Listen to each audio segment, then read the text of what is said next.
Baru saja tulis habis dah buah gambar tu kan. Dulu gambar tu pun dia tersilap tu, kira macam tersilap kan. Kita nak shoot gambar tu. Tiba-tiba daripada buat fokus tu benda tu dia terus masuk dalam situ. Lepas tu saya buat lagi sekali kan, gambar tu ada kosong, lepas tu baru tulis sikit.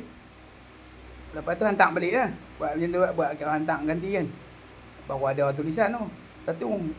Lepas tu satu lagi yang saya tak faham dah, kalau dulu gambar kita punya galeri kan. Di gambar tu kita boleh proses dia tu nak tulis-tulis apa kan. Itu hak ni saya tak tahu, tak jadi macam tu. Bila buat tu dia kira hak masa kita ambil gambar baru dia terus masuk pergi tang mana-mana. Tak tahu, saya tak faham. Ya, awak dapat 4 April dah. Alasan harus bagi Amir terima hadiah. Oh, tu sebelum raya itu lah. Sebelum masa duduk dekat Senawang tu. Selepas bayar tu, selepas duduk sembang dengan apa? Amir lah, Amir situ tu. Amir kat masjid Surau Imam. Sembang dia pasal itu. Bukan ke, waktu saya masa pi hari raya, lepas raya. Balik dari kampung, pi raya di rumah dia, duduk sembang dekat rumah dia tu. Lepas sembang Zuhur lah. Duduk sembang dia, isu dia sebab dia Amir. Lepas tu dia sembang pasal apa, pengalaman Amir lah. Sebab kita dulu pun dah biasa jadi Amir tu, duit tu nak dapat tu nak buat macam mana sini. Hak dapat tu. Lepas tu mufti jawab pun ada yang kata boleh ambil, ada yang kata tak boleh ambil. Kata yang mula kata tak boleh tu, ni yang kata apa? Zaharuddin lah yang mula. Yang Zaharuddin dia macam ketat sikit lah. Dia sama dengan SB tu, dia macam tu juga. Apa SB? Saham ASB lah. Maksudnya kalau orang lain seluk lembut sikit lah masalah tu, dia macam ketat sikit, dia ambil yang pendapat yang tu lah. Sama. Bila orang macam Maulana ni pula dia ambil hukum apa? Amir dulu dengan law ni bukan dia tak sama kan. Macam-macam lah dia betul. Tak kuasa Amir ni. Tak dia, kuasa apa ni.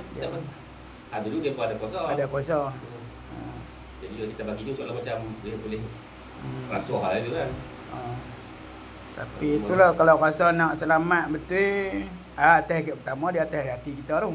Bila kita dapat tu kita rasa macam mana kan.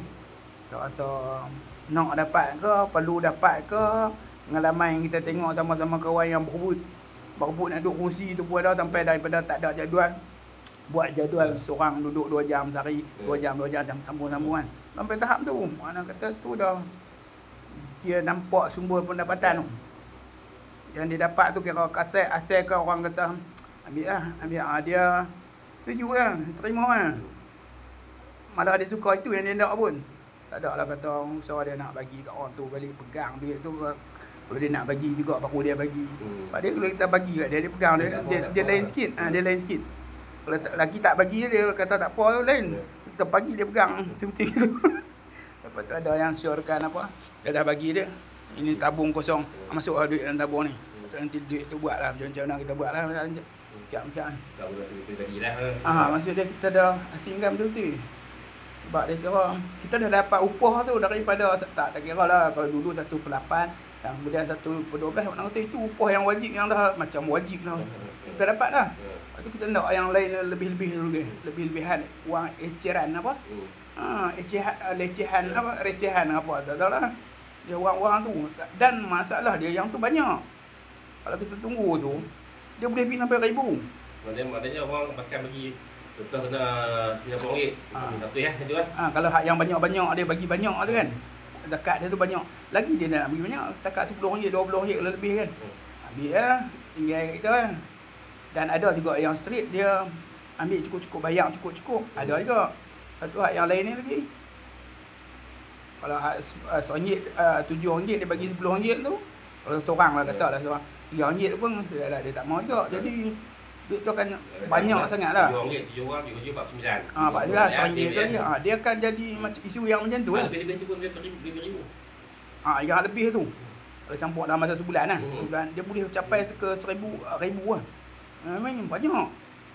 Jadi saya duk fikir duk sembang orang tu pun macam tu, saya kata betul lah. Kalau kira macam kita nak elak yang apa, makruh-makruh ke syubhat buat semua tu, tak payahlah.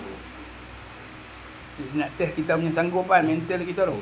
Kita cukuplah dengan hak yang peruntukan yang Allah bagi tu. Itu ya. Kalau tidak Kalau tidak, maknanya kita dia nak jadi hati kita tu duk tepuk nak duit lebih orang tu. Dengan alasan, atas alasan atas persoalan dia tu, kalau kamu duduk di rumah kamu tu kan, adakah kamu akan dapat duit tu orang nak bagi? Mau tak mau itu orang dia jadi macam sama ada macam-macam lah. Kadang tu orang tu dia malu ala. Kadang-kadang dia rasa memang dia nak sedekah betul. Jadi benda tu semua kita tak pasti. Ataupun kadang-kadang tu dia rasa dia nak apa? Nak tolong Amin. Tak apa, kalau macam 49 dia tambah 10 ringgit tapi semua bawah tu mana dah bagi dah. Kan RM1 tu tu tak tahu malu ala kan ambil. Hak RM1 tu. Hak RM1 tu dia hak RM1 ataupun macam-macam angka lagi lah kan. Tapi hak yang lebih tu dia macam mana? Dia hati dia dengan kita tu, dengan sedekah ketika tu, adakah betul-betul dia nak sedekah? Itu pun satu. Jadi payah kalau pernah orang yang pernah jadi lah. Maksudnya kita akan sentiasa berfikir benda tu. Pompong tiap hari. Macam-macam cara agak kita nak selesai tu. Saya dulu pernah, kemudian tu saya beli buku. Tapi saya akan bagi. Tak ada. Maksud ini ada sebab tu duit dia lebih. Bila kita ni akan banyak tapi tak akan habis juga. Tak akan habis betul-betul sebab kita nak beli. Tak, mungkin kita takkan nak sanggup beli sampai harga lebih daripada yang kita dapat kan. Jadi saya akan beli buku. Jadi ada orang lah, maksud orang yang bayar sampai ke 50 ke atas ke apa. Jadi dia akan, maksud dia bayar pun banyak. Kadang-kadang dia bagi pun lebih. Belas-belas ringgit ke 20 ringgit. Jadi kita ambil satu buku. Beli macam-macam buku lah bagi ni. Yang harga RM20 ke 25, 30 macam tu. Buku baca kan? Buku. Buku apa-apa lah. Saya simpan lah. Bau dalam beg saya tu. Saya buat style tu. Pernah buat macam tu. Orang bagi lebih, bagi. Yang kita rasa agak setara dengan hak dia bagi dengan hak lebih. Jadi kita bagi. Dia pun tak kata apa, dia kadang dia ambil lah. Kalau dia tak mau pun pasal orang masuk banyak, bagi tak apa pun. Macam tu. Saya pernah buat macam tu. Itu kaedah ya, bukan penyelesaian betul kan, tapi masa tu dia terfikir macam sebab duit tu banyak. Jadi kita boleh beli tu, maksud kita dah boleh beli spare siap dah banyak buku. 100 sampai pergi ke 100 kan, 100 dalam lingkungan tu kita beli siap. Dah dapat 4-5 buah lah kan. 3-4 buah apa ni dah. Saya buat style tu. Terutama kali hari Jumaat. Hari Jumaat orang ramai. Orang ramai bayar hari tu. Orang sabu nak bayar dalam mingguan ataupun harian tu, hari Jumaat lah yang paling ramai sekali. Ni pencet ni tempat tak nanti dah.